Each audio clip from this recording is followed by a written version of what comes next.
The story today and over the next couple days as we go into the Super Bowl is that Dan Campbell came up small with all of his fourth down calls and all this, and the 49ers just miraculously come from behind, outscore the Lions 27-7 in the second half of that game, come out with the win. There's a lot of different ways to approach this game. I had two takeaways, though. The two takeaways that I had from this game were not that Dan Campbell lost the game for the Lions. Yes, the calls going forward on fourth down, they didn't work, and so we point to them and say Dan Campbell came up small. I don't think that's why the Lions lost. I think the reason the Lions lost comes down to a handful of plays.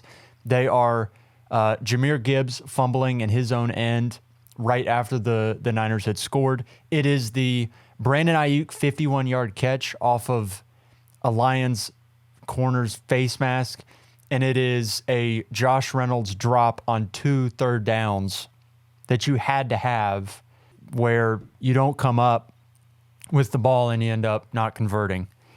It's not that they didn't kick field goals. Yes, you end up losing 34-31, but that was not the story of the game for me. The story of the game was that in big moments, in these sort of games where it's really close matchup, you've got two great teams, it comes down to a handful of moments. And in those moments, it seemed to go all 49ers instead of coming up Lions. If you intercept that deep bomb Brock Purdy throws to Brandon Ayuk, you obviously turn the tables. They don't score there. But instead, Brandon Ayuk turns it into this incredible highlight catch. If Josh Reynolds catches one of those third downs, or I think the first one was a fourth down, if you're going to make a play on one of those two plays, you're probably going to score there if you're the Lions, or at least eat up more clock where the 49ers can't make a play themselves. And then that fumble in their own end, Jahmyr Gibbs, like that was the huge momentum swinger. Obviously, Purdy throws the bomb to Ayuk. Ayuk catches it. They score. You make it 24-17. Gibbs fumbles, and then it's 24-24, and all of a sudden, the momentum has just completely left the Lions, and they end up losing. Dan Campbell's going for it on fourth thing. Everybody's going to talk about that today and tomorrow and the next day, and that's fine.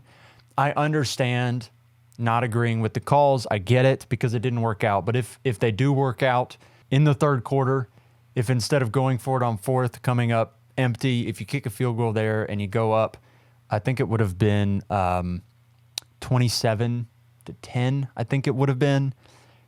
Obviously, 27-10 looks a lot different than 24-10. I get that. But at the end of the day, you just didn't make plays as a team. And I know Dan Campbell's part of that, being the coach. They were severely outcoached there in the second half. The 49ers crushed them in the second half, absolutely crushed them. So takeaway number one, it's not Dan Campbell's fault. Yes, he bears some of the blame here, but when you just don't make plays in some of these swing plays that happen in a big game like this, when it comes up all 49ers instead of coming up a couple Lions here, if you could get a couple of those, things may look very, very different. Instead, they come up all 49ers and you end up losing.